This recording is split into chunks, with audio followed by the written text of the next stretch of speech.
Welcome to another interview here at the Allstar Summit. My name is Kayode Damali, host and from BBC The Apprentice 2018. Today we have a very special guest, made even more special because she was from my year on the show. And who's that? Sabrina Stocker. So now Sabrina was on the show, like I said, 2018, Series 14, where she won 6 tasks, unfortunately lost 4 tasks, but she still made it to the interview stages, getting better than I did, where she came 5th place overall. So please give a virtual welcome to Sabrina. Woo! Hey, Kayode. I'm good, Sabrina. How are you?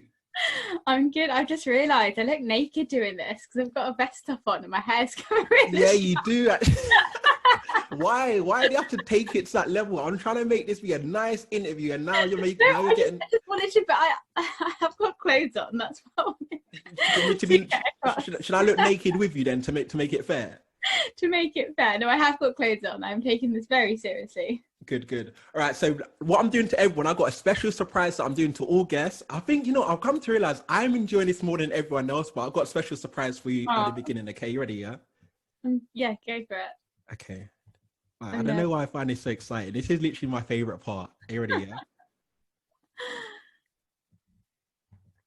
Ta-da! Woo! You know what I love?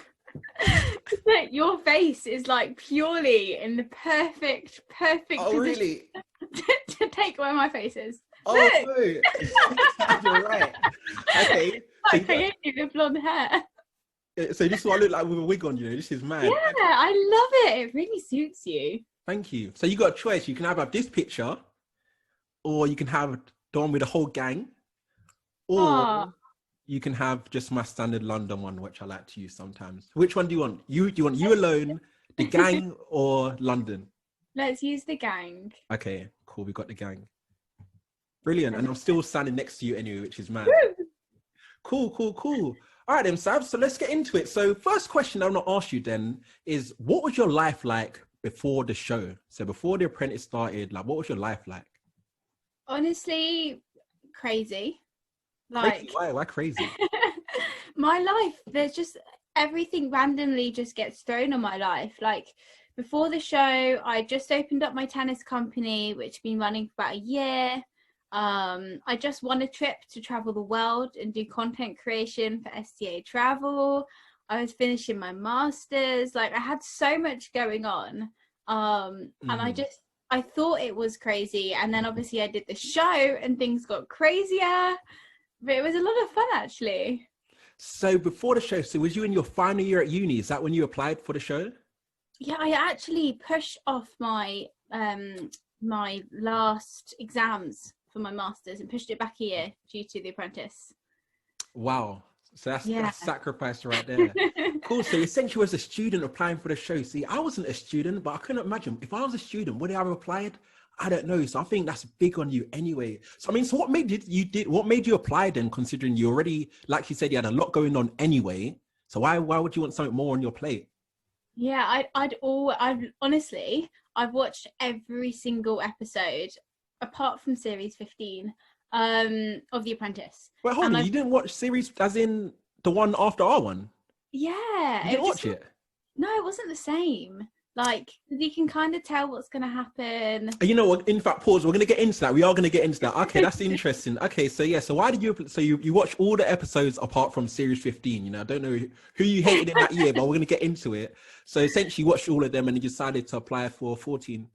Exactly. And I just thought I wanted the challenge. I thought it'd be a load of fun. I wanted to meet Lord Sugar. And I just thought, why not? What have I got to lose? And how was the audition process for you? Applying, how was it all? How did you find it? Honestly, I strategically approached it. And that sounds so boring. Ooh, no, let's hear it. But I'd watch the shows, so I knew what kind of tasks, questions they were going to ask. And you always see the interview questions. And I just thought, you know what, I've got to have a fun business. And tennis is obviously a little bit fun and hasn't been done before. And I've got to come across as a particular character because they've got to choose one character to represent, multiple. And I thought, okay, I'm going to be the blonde from London, which actually is quite a big, role to fill. And I just played to it. And I thought, how do I make good TV, but also show that I've got a bit of common sense behind me too? Or just a bit, yeah. But in fact, what was it in your audition? Oh man, what was it what you said in your audition tape and they played it over and over again? What was it again? So that I felt like I was Willy Wonka drinking an espresso martini, crazy and full of ideas, but with a drop of sophistication, something like that. Oh man, there was another one as well. It was something like, I don't know, it might come to us. Okay, so what tips would you give for people who are applying then? I mean, I'm sure you get it a lot, like we all get it. I mean, what would you say to people who are applying for the show? I would say you've got to remember that you're making TV. So there's got to be something about you that draws in the audience that's going to make you different to everyone else in the room. Because yes, they want someone with a good or fun or not so fun business idea. But ultimately they want to get views. And the only way they're going to get views is if you bring that excitement towards whichever character you represent. And so do you think it's more important for people to pick a character to play, or do you think about just being themselves? Like, what do you think about the contrast between those two? Definitely be yourself. Like, you can't put up an act. Like, if I went in and I was this like shy person who never gets involved, like that it just wouldn't come across as real. So yeah, definitely pick a character, find in yourself and find what makes you different and then amplify that. So if you like being very introverted and quieted, but then have a couple of really exciting bits about you, then play on those exciting bits. Or if you like speaking up all the time, then how can you speak up all the time but also have respect that they're also trying to do their job, so they need a chance to speak too. Okay, that's good. I like that. So picture it back to 2018. You got the phone call. Like, where were you? How was it like? What was it like? Who called you? I think it might have been Paul who called you, right? I'm guessing whoever called you. Tell us what that was like when you realized that you're on it. You got through all the stages. Blow, you got a phone call. Tell us about it. Oh my goodness, I had to contain my excitement. I was in a meeting. How was you? I had my phone. I was like, they're going to call. I know they're going to call. And I was in this meeting with the LTA, so the Lawn Tennis Association. Really important, 3 people in. And I was like, okay, I'm going to have to take this. So I went upstairs, had to find somewhere quiet. And I was like, I wanted to scream. I wanted to be like, oh my God, I just got to the show. And I just had to play it cool because I couldn't obviously tell anyone that I got onto the show. So it was really a surreal moment. So wait, did you walk back in? So I can imagine you're sitting in the meeting, calm, and then come back. Was it like that? Hey, you should do like a skit on that. I can imagine that being a nice skit or a nice sketch. That'll be funny. Okay, cool. So you got a phone call. You're on the show. When you started, I mean, it's a bit weak. I know I'm part of your story, but let's pretend it's not me, right? So when you were on it, like, was it what you expected? I mean, considering you watched all the series before, so I mean, was it what you expected? Was it not? Like, what did you think?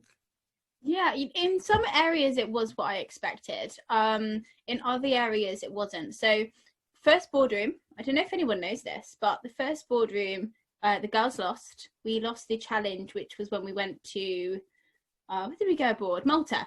Because of thank you very much. But anyway. And it was just like, that was really tricky because obviously we all had our heads screwed on. We wanted to get things done. And to actually get into a shop and to buy an item, it takes like an hour because you've got to walk in, you've got to pick the item, you've got to walk out. And it's such a long process. So that was the first like thing, okay, nothing is going to be what it seems. It's going to take, triple the amount of time as it normally would. And then we got into the loser cafe and all the girls started arguing with each other and trying to shift the blame. I saw some girls get crazy, like argumentative, and it was so strange because we've been friends for like, a few days now. They were nice and relaxed, nice and peaceful, and then you see this completely other side to them, which I wasn't expecting. And the first boardroom, I will never forget, when we had to go in, I did not say a word. Like, not once. I wasn't asked a question. I didn't speak up. I didn't want to get involved. Why is that? I stayed quiet. I was so shocked. I was like, how have we gone from being this team to people who literally trying to, bring each other down so much? And that was like a big moment for me when I was thinking, okay, I've got some competition here. So how was your Did that kind of change your game plan moving forwards then because of that massive shock? I mean, because you didn't get brought back into the bottom three for the first task anyway. So was that just like, did that change how you approach the show from then on? Yeah, for me, my tactic was like, we're gonna win as a team. But I also have to be bold in some aspects too. Like, I think I was PM and sub team leader combined like 6 or 7 times. Yeah, so, you was a lot. Yeah. Yeah, and for me, I was team leader 3 times and I was sub team leader 4 times. So although I don't think it portrayed on camera like that people listened to me, they must have done, otherwise they wouldn't have put me on and voted me as sub team leader. So it was really strange watching that back actually, because I felt like the way the TV portrayed me was that I wasn't listened to. However, I wouldn't have been put in project management positions so much if people didn't trust me. So let's talk about then, because I think I wasn't on your team very often. I think maybe 3 times, maybe 3 times tops. And why do you think that was then, that it was portrayed that? Because I know that you always, one thing I loved about you on the show, Sabrina, is that you always put yourself forward. You know, we know it's like some people like to hide back, but you never did that from the jump from when I was on your team. So why do you think it was a case of many times you had to take the sub-team leader role rather than the PM role? I don't think it was actually. Like, when I wanted to be PM, I got voted PM. I never not got voted PM. And then sub-team leader was when the PM wanted somebody. And my thoughts were, Lord Sugar was looking for a good decision maker. So, you know, if I'm not going to be the best person at making donuts, for example, he's not going to fire me because I can't make donuts. He's going to he's going to get rid of me because. But even on the donuts task, I'm sure you put yourself forward as PM, and Camilla. Oh, the donuts task, I can't remember what I did, but I was just that was not a good task for me. I was like 2 hours sleep. We won it, to be fair. Yeah, but that was because of you, Kayode. I'm not taking any credit there. That was purely your amazing sales skills. Thank you. I appreciate that, Sabrina. Okay, so I mean, do you think, like, I felt so tight sometimes being in your team, and because you know what it is, because I liked you from the jump. Like, I think the first time we really interacted was maybe a couple of tasks in, because obviously it was boy and girl split, right? So I never really was working with you until maybe task 3. Maybe it might have even been the donut task. But then for me, like, I really felt bad on you because I felt like the girls almost had it in for you a bit. Now, I could have been wrong. I could be wrong, but that's how it kind of felt for me. And I didn't like that. So I want to know how it felt for you. Yeah, I think in task 2, I clashed with a certain individual, and that definitely, the individual had a bit more influence with the other girls compared to me. So for me, I thought, you know what, I haven't come on here. Yes, I want to like have a good time and have friends, but I've just got to live it myself. And I just really threw myself in. I had fun with it, and I actually really, really enjoyed it. And I get on with boys a lot easier than I do with girls anyway. So for me, becoming friends more with the boys was a more natural thing. Okay, cool. All right, let's put that to bed now. We don't reignite years worth of beef. That's cool. But like, so the tasks, what are your kind of favorite tasks? You said you hated the donut task, but what were your favorite kind of tasks? Yeah, I mean, the donut task was purely for the lack of sleep. And I wasn't in my best light. My favorite tasks were definitely the Birmingham Expo, where we had to, I was a newly qualified PT. We were selling fitness equipment. It was just so much fun. That was probably my favorite task. Were you a PM or a sub team leader on that task, or? I was PM. You were PM on that one. But it was fun. Okay, and that's because you're into fitness. I mean, we all see on your social media. If you haven't checked out our social media, go to her Instagram. You can see that's what she's about. So what's your kind of worst task? I mean, you mentioned the donut task. Any other task you didn't really like? Tasks I didn't like. Well, probably also the comic book tasks, just because it was the first kind of week that all the girls were getting to know each other, and it was just something that I've never done before. I've never tried to write a book or do so. That really pushed me outside my element, because it was, how do I bring my skill sets into this? And I found that a little bit tricky on week 2. Yeah, and because it was week 2, it's kind of fresh, it's kind of raw. Yeah, like every single person out of the 16 of us is intelligent, they've made it this far. Like 60,000 people applied. Like they made it this far because there's something amazing about them.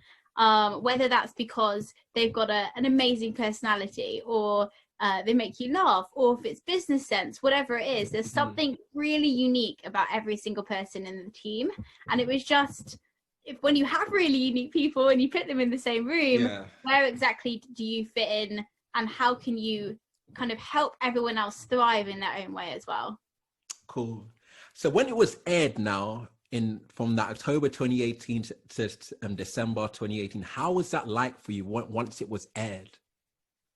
It was amazing, honestly. Like, I am so grateful for all of the producers and editors who created the show, because like at the beginning of the show, for example, I would say something and I wouldn't get listened to, and at the end of it, Karen's like, you should have done this, and I was like, yes, that's what I said.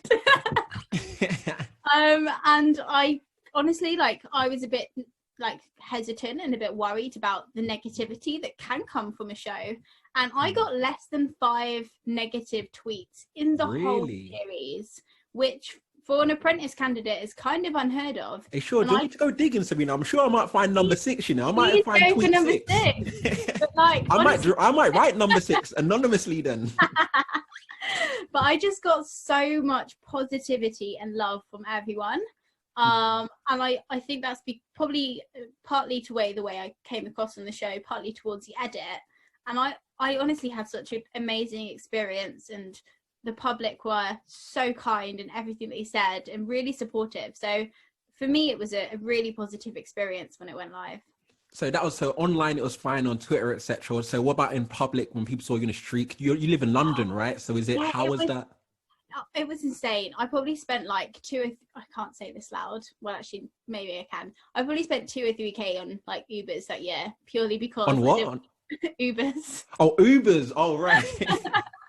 I had a big Uber bill that year because I didn't want to get on public transport. There was one situation where I was like on the train and a girl came up to me and asked for a selfie, and then by the end of the time I got to this hotel where I was meeting someone for lunch, the dad came over to me and said, my daughter just took a picture with you on the train, can I get one to send her back? I was like, whoa. Wait, hold on a second. So you met the door on the train, you got to your hotel, and you happened to meet the dad? Yeah. Oh wow, that's interesting. Yeah, honestly, I got so, like, it was intense. Like every single place, if I walked somewhere, it'd be like pictures, selfies. It was like crazy. It's annoying it sometimes. I'd go to Tesco's at like 10 p.m. in my pajamas, and there'd be someone who asked for a selfie when I'm like choosing something for a late night snack. It was cool. Yeah, it was really good. I'm glad it's died down, but at the time it was, it was intense. Cool. So why do you think you'll be remembered? So why do you think you are remembered, actually? Because I think you still are. So why do you think you are? Well, thank you. I think for me, a lot of the message has been you weren't bitchy and you were a normal person, which is really strange. But when I look back on The Apprentice, it's kind of, how can you make yourself the loudest person in the room to be heard? So for me, I guess it was that kind of fun, bubbly, happy, excitable, like young blonde girl going on the show. And I think that became portrayed well. So yeah, I'm really happy with that. And what's no regrets at all? Any regrets? Anything you might have done differently than perhaps? I'd have kept you in, Kayode. Hold on a second. Hold on a second. Yeah, now you and Tommy, I remember now, like, we don't want, let's not reminisce on that. I do not want to reminisce. That's fine. That's fine. But so any other regrets for you personally? I mean, to be fair, you did well. I mean, you got to the interview stage, but I mean, is anything you might have done different maybe to win? Like, I mean, 100%. Last little hurdle, like anything? I would have had a different business plan. Like, oh, really? Yeah, I got approached and basically said you would have done a lot better if you had a business plan, a different one. Who said that? Off camera, behind the scenes. Okay. So I just thought, and looking back, my business plan was shit. It was really bad. And the reason why I say that is because it was a 6-figure business, but it wasn't a solid 7 or 8-figure business. And if you're going to go into like investment with Lord Sugar, it needs to be a 7-8 figure business. So looking back, I didn't have the scalability factor. Like, I'm the biggest tennis events company in the UK right now, and we still haven't hit 7 figures. So I think that was a big scalability thing. So if I look back, I would have chosen a bigger idea, which wasn't as niche as it was.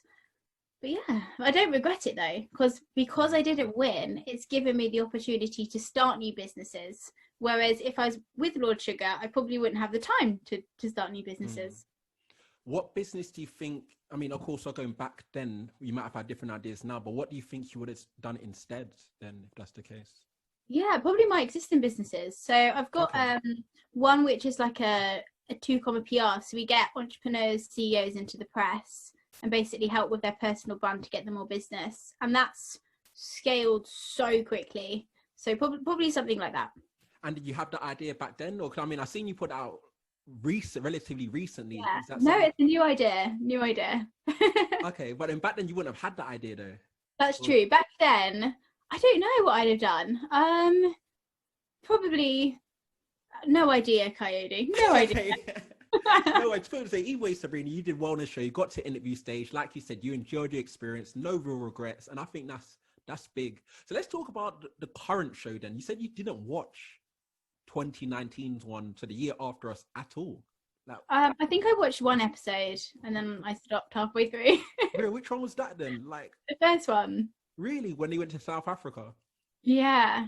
Oh really? Gosh, no, it must have been the second one. I didn't watch the South African one. It must be the second. I think because one, you're kind of like a bit sad that you weren't on the show because you wanted to be you doing it all again.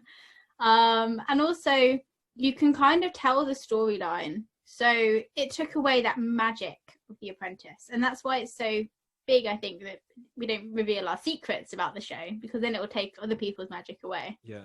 So you watching the first 13 and then you being on 14 made you not want to watch 15 essentially. Yeah. That's okay. That's okay. I mean, are you aware of the characters from 2019? Do you speak to anyone from 2019 series or? Yeah, I'm quite good friends with Lewis. We built up a really nice friendship. And I've spoken to a few of the others on social media, but I haven't met them. Okay. In fact, is anyone from Arya you keep in touch with as well, or not really, or how are you guys from Arya? Probably not, apart from the group chat. Probably not. But I think everyone's kind of doing their own thing now. You know, I think Sean's got a really cool lounge company. Khadijah's opened up her cafe. Camilla's got her new clothing brand. Tom's going into property. Jackie's got a baby. Yeah, I know. I see that. You know, I think everyone's really thriving in their own element. So I'm really happy for everyone. Cool. So if you were to go on a show again, would you? Yeah. Oh, you still would? Yeah, 100%. And what, you reckon you'd do better or worse, or do you think? Oh, I'd win. 100%. I'd win with a better business plan. But that also brought into a really interesting question is, would I want to win? And the reason why I asked that is because if you've got a 7-figure business idea, do you really want to lose half of that? It's true. Or £250,000? And the second question is, if you have an idea, like for me, I get bored really easily. So I like having multiple things going on at once. Whereas if you had a business of Lord Sugar, he'd probably say just focus on one business. Of course. Which for me, that wouldn't work very well because I'd want to do multiple things. So I've always wondered that question. So I do understand that. So it's like, if your business is already turning over so much money, would you really want to sell half of it just for $250,000? I get that point. And like you said, and you are definitely one, I don't know how you do it, Sabrina. You're always popping up with shopping slot, Taxi Cube. Yeah. Or is it Taxi Cube? Am I saying that right? Pardon? Taxi Cube, is it the Taxi Cube? Driver Cube. Driver Cube, that's it. Driver. So yeah, I don't blame you at all. I don't blame you at all. So I mean, in terms of being in the spotlight, do you think that has downsides to it? Or I definitely have to be more careful with what I put out. Like for me, if I help other people create a personal brand and then I have a negative story in the press about me, it completely ruins my business. So I've had to be very risk adverse when it comes to my online presence. I'm starting to get a bit riskier. I'm starting like doing what, Sabrina? Like being naked on my Zoom call now? Is that what you mean? Remember, you got a Buddha behind you. You got a Buddha behind you. I don't think you should be naked. I'm not. I have clothes. I'm joking. It's just the hair goes over the t-shirt line. No, I'm starting to be more riskier, but I don't think there's anything wrong with that. Like, I'm just being a bit more bold and. In what sense, though? 'Cause I mean, from me seeing you on Instagram, I think that's mostly what I do see you. What do you mean by risky then? Like, I mean, you're not putting up nudes and stuff like that. Is that what you like? What do you mean? Like, Not riskier in terms of personal branding, more businessy. So I'm taking bigger business risks. I'm getting more people involved. Like, I've got a team behind me. all right, so offline, so we wouldn't see that then, you mean? Yeah, exactly. Right, I'm with you. I got you. So do you think there's a come down then after being on a show like The Apprentice, or I mean, we see it in the Love Islands, etc. I mean, if we're being real, raw and honest, like, how do you, why do you, I mean, what do you think about it then, essentially? Yeah, I think there's 100% a come down. I think the BBC should have given a lot more support, and they still should give support for anyone who wants to speak to someone. I don't feel like that was an option that they've given us.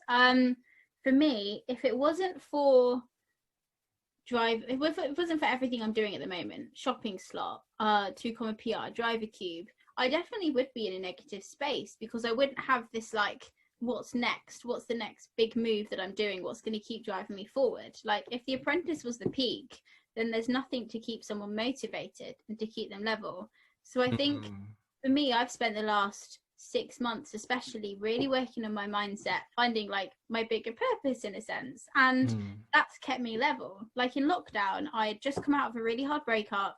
My ex had moved out, I was living on my own, and shopping slot, literally I worked from 6 a.m. to like midnight every single day throughout lockdown. I have not had a break, and because of that I was able to, you know, get 500,000 people like home shopping deliveries. I was able to hit these like million page views. It was insane. And because I was so focused on like building something, it mentally built me up as well. But I felt like if I hadn't have had that, then you lose this like massive motivation in what to push you and go forward next with. You know, I completely relate to that. Like you said, you're at your, I mean, most of us, The Apprentice, up into our lives, it was the biggest thing we've done. Literally, I think I'll go as far as say all 16 of us, that was probably the biggest thing we've done in our lives. And then bang, you're gone. Yeah. So, and you're lucky that you had something to push you being shopping slot. For those people who don't, what would you suggest? I mean, you've been working on your mindset. I mean, what would you suggest? I think a lot of people apply to the show. They forget this part, Sabrina. I think a lot of people forget that bang, bang. So what would you say? How can people cope with that?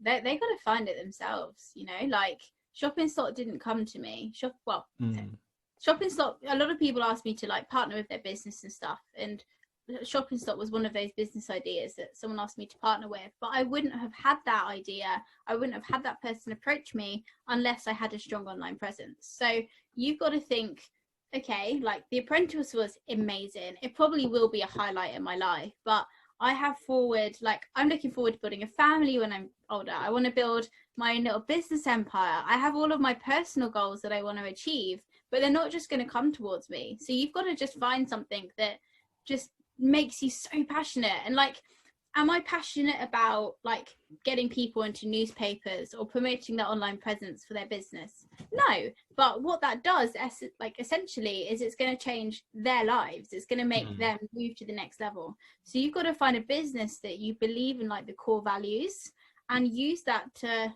utilize you and push you. That even could be in a relationship though. Like, if you're absolutely smitten in love, what can you do as an individual to make that, you know, a more prosperous relationship? So I think it's all about internalizing what's happening around you and accepting, like, yeah, The Apprentice was amazing. It was a highlight. What's my next highlight going to be? Yeah. Cool. And on that point, so what is next for you then, Sabrina? I mean, we can talk about your, I don't know how many, like, I think 5. So driver cube, shopping slot, 2 PR. I love the name of that, by the way. Yeah. So like, tell us about your next steps and tell us about it. Yeah. So I don't know where you want to start, because you got so like other people answering these questions, Sabrina. Just literally one thing we could talk about. I don't know where to start with you. Do you get what I mean? I have 5 businesses at the moment. Cool. So I have my tennis events company, and that's just like running in the background. So I have, you know, a team looking after that. I have 2 PR, Driver Cube, which is an app in development at the moment, and the shopping slot, a subscription website.